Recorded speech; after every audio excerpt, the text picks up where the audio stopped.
आज हम लोग बीटीएस से स्टाफ नर्स में इम्पॉर्टेंट क्वेश्चन जो कि एएनएम स्टाफ नर्स में जो पूछे जाते हैं उसको स्टार्ट करते हैं। तो आज का हमारा पहला क्वेश्चन है, अम्बिलिकल कॉर्ड में कितनी धमनियाँ होती है। अम्बिलिकल कॉर्ड में कितनी धमनियाँ और सिराएं होती हैं, मतलब कि कितनी आर्टरीज और वेन अम्बिलिकल कॉर्ड यानी कि जो शिशु और जो माँ के जो बीच में जो गर्भनाल जुड़ा होता है उसको हम लोग क्या बोलते हैं, अम्बिलिकल कॉर्ड। तो उसमें कितनी आर्टरीज और कितने वेन्स होती हैं, तो सही उत्तर है 2 धमनी और 1 सिरा।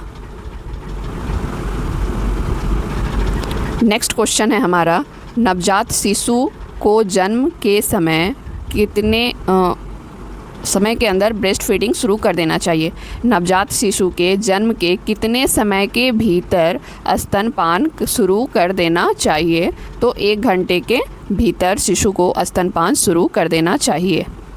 नेक्स्ट क्वेश्चन है हमारा, जन्म के बाद माँ का पहला पीला गाढ़ा दूध क्या कहलाता है।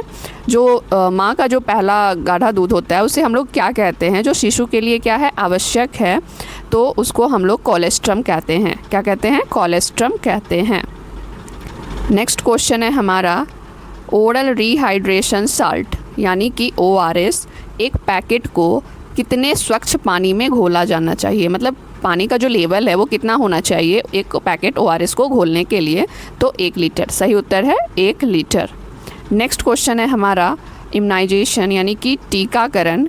टीकाकरण यानी BCG का जो टीका है वो BCG का जो टीका है वो किस गंभीर बीमारी से बचाव के लिए लगाया जाता है। तो सबसे पहले बात की गई है BCG का, तो BCG का जो टीका है वो हम ट्यूबरक्लोसिस यानी कि TB के बीमारी से बचाव करता है। और BCG का जो टीका है वो शिशु को जन्म के समय यानी कि एट बर्थ ही लगाया जाता है, 0.05 ml। BCG का फुल फॉर्म है bacillus Calmette Guérin.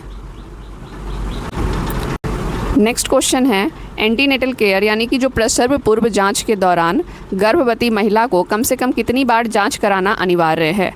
Antenatal care यानी कि जो शिशु के जन्म से पहले जो प्रेग्नेंट वोमेन है, गर्भवती महिला है, उसको एंटीनेटल केयर के दौरान कितनी बार जांच करवाना अनिवार्य होता है, तो WHO के अकॉर्डिंग 4 बार। WHO के अकॉर्डिंग कितना बार, 4 बार एंटीनेटल केयर में गर्भवती महिला को जाँच करवाना अनिवार्य है।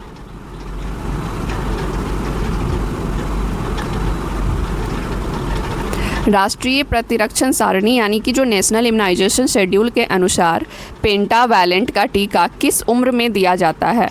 पेंटावैलेंट का टीका किस उम्र में दिया जाता है, तो according to national immunisation schedule pentavalent का टीका 6 वीक्स, 10 वीक्स और 14 वीक्स पे दिया जाता है, जो कि 0.5 ml इसका डोज है।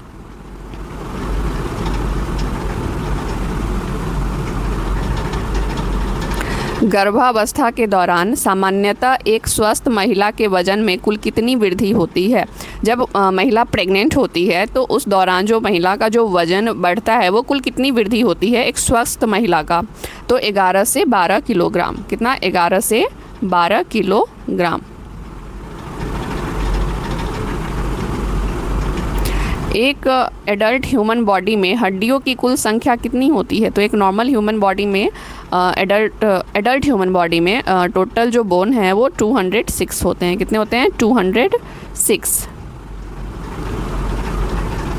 सामान्य मैदानी क्षेत्र में एक प्राथमिक स्वास्थ्य केंद्र कितनी आबादी को सेवाएं प्रदान करती है, मतलब कि जो एक PHC है वो कितने पॉपुलेशन पे अपना हेल्थ केयर प्रोवाइड करती है, तो 30,000। कितना, 30,000। किस जगह पे, मैदानी क्षेत्र में।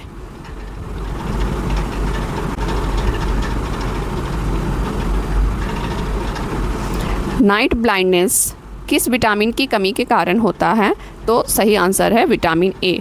नाइट ब्लाइंडनेस जो बीमारी है वो किस विटामिन की कमी से होती है, विटामिन A। नेक्स्ट क्वेश्चन है, गर्भावस्था के दौरान एनीमिया को रोकने के लिए आयरन फॉलिक एसिड की न्यूनतम कितनी गोलियों का सेवन अनिवार्य है। गर्भावस्था के दौरान एनीमिया को रोकने के लिए आयरन फॉलिक एसिड की न्यूनतम कितनी गोलियों का सेवन करना अनिवार्य है? 100 गोलियां। गर्भावस्था के दौरान एनीमिया से बचाने के लिए प्रेग्नेंट वुमेन को आयरन फॉलिक एसिड की 100 गोलियां लेना अनिवार्य होती है। नेक्स्ट, डिलीवरी के बाद प्रारंभिक 42 दिनों यानी 6 सप्ताह की अवधि को चिकित्सा विज्ञान में क्या कहा जाता है?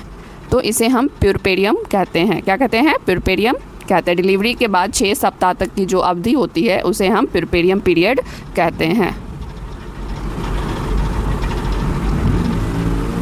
नेक्स्ट, मानव शरीर का जो ब्लड प्रेशर मापने के लिए किस चिकित्सीय उपकरण का उपयोग किया जाता है? तो बीपी को मापने के लिए स्फाइग्मो मैनोमीटर का उपयोग किया जाता है।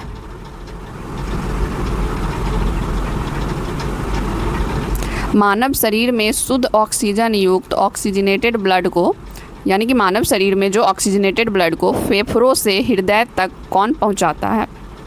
क्या बोला गया? फेफड़ों से हृदय तक कौन पहुंचाता है?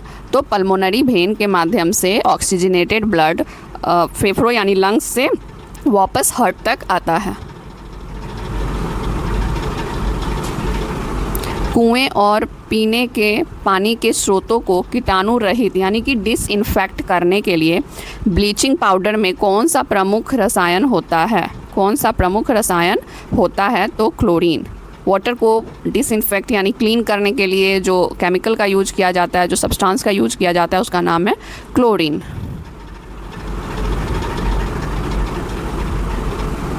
ग्रामीण क्षेत्रों में एक आशा कितनी आबादी पर नियुक्त की जाती है? तो सही उत्तर है 1000 आबादी पर।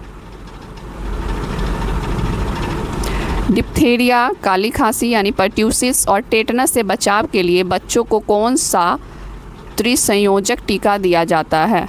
तो त्रिसंयोजक यानी 3 टीका किस बीमारी से?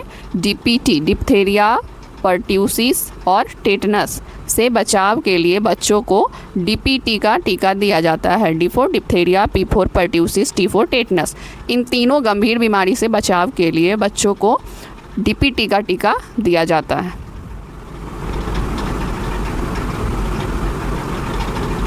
सामान्य गर्भवती महिला का हीमोग्लोबिन स्तर न्यूनतम कितने ग्राम DL होना चाहिए जिससे उसे एनीमिया न माना जाए?